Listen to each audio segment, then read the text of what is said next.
संगमनेर नगर परिषदेच्या 2025च्या झालेल्या निवडणुकीचे निकाल बाहेर येत आहेत आणि यामध्ये नामदार बाळासाहेब थोरात यांच्या नेतृत्वाखाली, सत्यजित तांबे यांच्या नेतृत्वाखाली संगमनेर सेवा समितीने ही निवडणूक लढवली होती आणि माझ्या माहितीप्रमाणे आतापर्यंत लागलेले सगळे निकाल हे संगमनेर सेवा समितीच्या बाजूने लागलेले आहेत आणि एक प्रचंड यशाकडे आम्ही वाटचाल करत आहोत।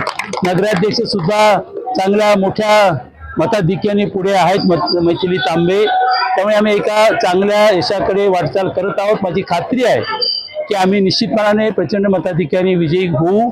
मला संगमनेरच्या तमाम नागरिकांचं, तमाम बंधू भगिनी, माता भगिनी, आमच्या युवक मित्रांचं त्या ठिकाणी मनापासून अभिनंदन करायचंय।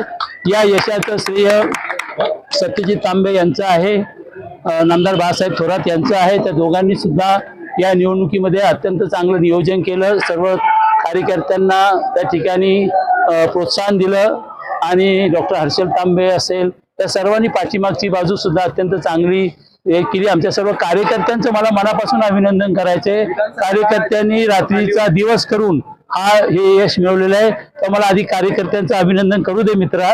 ते सर्वात महत्वाचं, अधिक जर कोणी त्याच्या यशाचे वाटेकरी असतील तर आमचे सर्व कार्यकर्ते बांधव आहेत। तिथे आमच्या सर्व कार्यकर्ते, बंधू भगिनी, माता भगिनी सर्वांचं मनापासून अभिनंदन करतो, धन्यवाद देतो।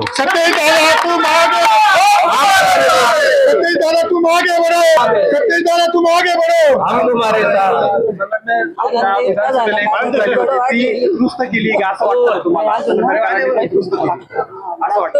आता जनतेने ठरवायचं, मी त्याबद्दल अधिक बोलणार नाही। पण तुम्हाला एवढं सांगायचंय की जनतेने आता आम्ही कुठलाही अहंकार आमच्यामध्ये नाहीये, परंतु या विजयाने एक सिद्ध झालं की कार्यकर्त्यांची शक्ती जर एकवटली आणि आपले जे विचार आहेत, नामदार बाळासाहेब थोरात यांच्या नेतृत्वाखाली आम्ही सातत्याने, प्रामाणिकपणाने आणि विकासाचंच काम केलंय, हे आम्ही जनतेपर्यंत यावेळेस पोहोचू शकलो। सत्यजित तांबे यांनी उत्कृष्ट नियोजन केलं, त्याबद्दल हे खऱ्या अर्थाने आमच्या दृष्टीने महत्वाचं आहे आणि या पुढच्याही काळामध्ये नम्रपणाने आम्ही संगमनेरकरांची सेवा करत राहू, हाच मी या ठिकाणी माझं मत व्यक्त